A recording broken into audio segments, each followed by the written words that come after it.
Hey, what's up, everybody? This is Charles, and welcome you guys to another episode of the Dreamerspro Show, where we cover everything from sports, hot topics, classic debates, entertainment, and where we give you guys a fresh perspective on things and how we see them.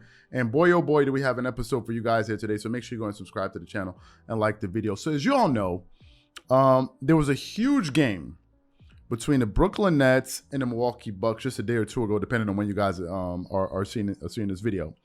And going into that game, there was still some people, a good amount of people that were on the fence, and they were still trying to decide between who's the better player.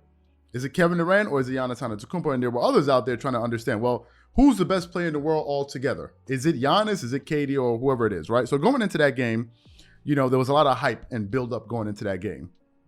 And at the end of that game, Giannis Antetokounmpo put forward probably his most impressive performance of the season. He was big, especially late in the game when he hit that clutch three to tie the game, and ultimately when he hit those clutch free throws to ultimately seal the victory for, the Milwaukee Bucks.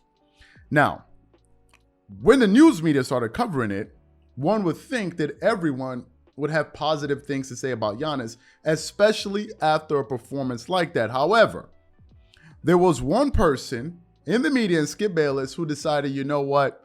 He just couldn't give Giannis Antetokounmpo his credit. Now, Skip Bayless has been this way. He's been kind of anti-Giannis for probably like a year or so, even after he won his championship last year. Even after that 50-point game performance, he was still talking about KD.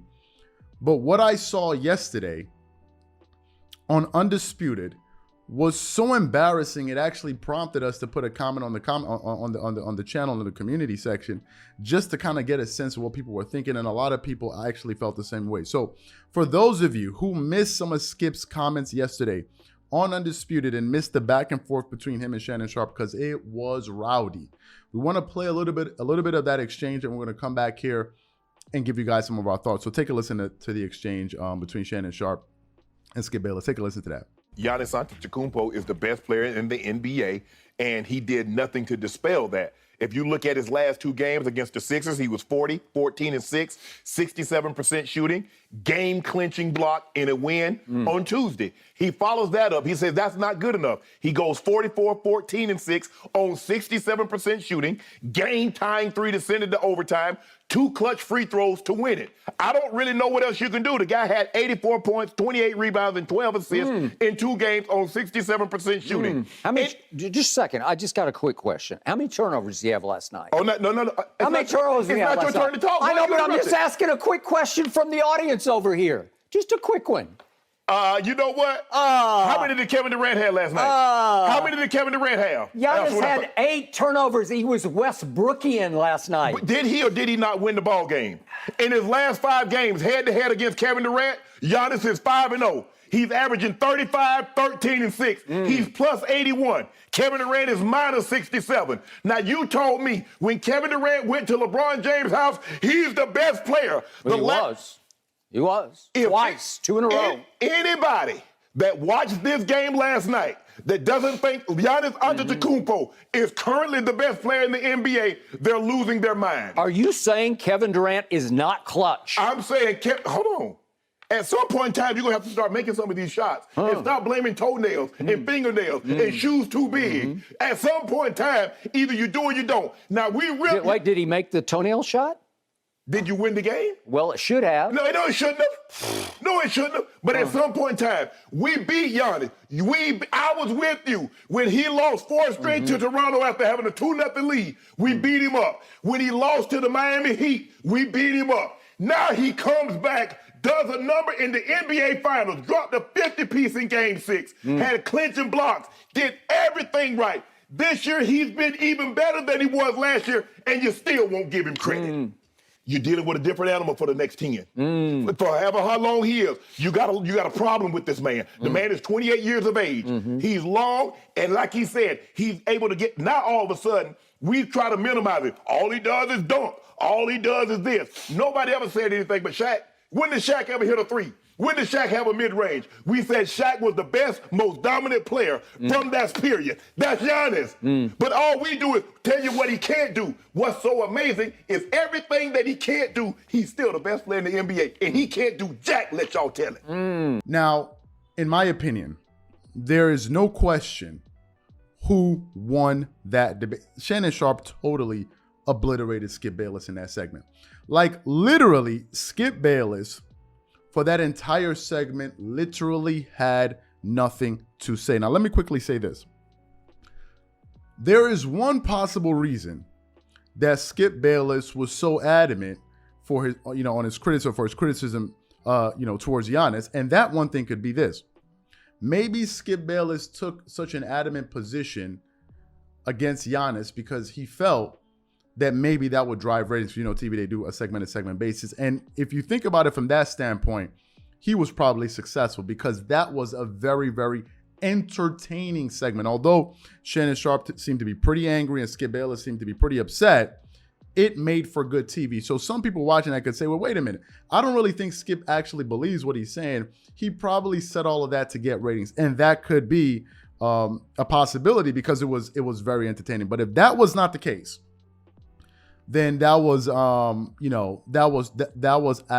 an absolutely embarrassing take from Skip Bayless. I was listening to him, kind of listening to his arguments, and the more that he spoke, it became very clear to me that Skip Bayless didn't even have one single argument against Giannis.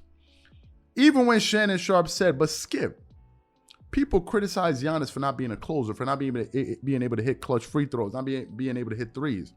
And Giannis did just exactly that in the game when it mattered the most. And Skip said the only reason that Giannis was able to do that was because Chris Middleton left the game. And I'm like, wouldn't that be a reason to give Giannis even more credit because he stepped into a role that he's customarily not accustomed to performing? Wouldn't that be a reason to give him more credit? But somehow, some way, Skip Bayless tried to find a way to actually discredit. How do you discredit someone that actually delivered a hell of a performance? And on the other hand, he was making excuses for Kevin Durant, who was actually coming up short. And he was making excuses as to why he was coming up short because he had, double coverage when he was at the top of the key trying to hit that shot. And he was like, that's the reason he missed it. But then Giannis, who hit the shot, he's like, well, the only reason he made that shot was because Chris Middleton wasn't in the game. And I'm like, what do you see?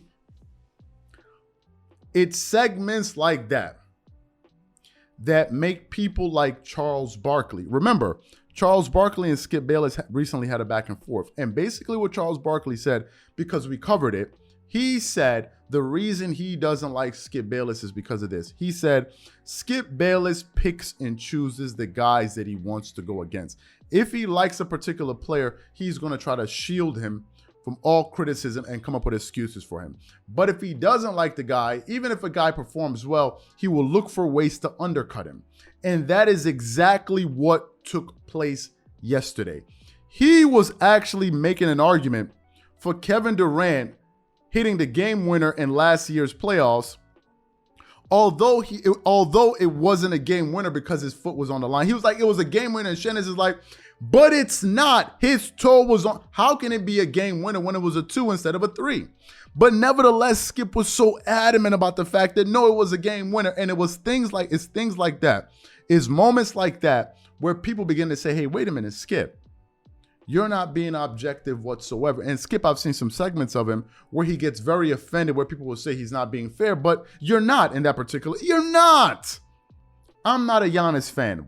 In terms of he's not my favorite player. I'm a fan of the guy, but he's not my favorite player. But in a moment like that, give the guy his bloody credit, man. Like he delivered a hell of a performance, and they won the game, and he had a 44-point double-double. What are we talking about here? Why are you nitpicking? You're nitpicking the guy that won, when instead you should be nitpicking the guy that lost. And that's where Shannon Sharpe was baffled. And let me say this about Shannon Sharpe has been one of the voices out there that has been complaining about the lack of respect that Giannis Antetokounmpo gets from big media. And this was just the latest example of it. I was embarrassed. I have never seen Skip Bayless give such a bad take because literally he had no argument against Giannis, and it looked like he was just refusing to relent on his position and not just give the guy credit for no good. There was no good reason that Skip Bayless took the position that he did. None whatsoever. So to me, I thought it was a terrible look. Terrible look. That was totally unnecessary. It was unnecessary, and it makes me think that there must be something deeper than basketball with Giannis. For somebody to be sitting on that hill and still looking for ways to criticize this guy after that performance, then it makes me wonder what is really going on here. Because that right there was totally inexcusable. So those are my thoughts and my question from you guys. What do you think about Shannon Sharpe's pushback? Do you agree with Shannon Sharpe? Do you agree with the things that I said? Whatever you guys think, please leave your thoughts and comments in the comment section. We'll catch you guys on the next episode. Peace.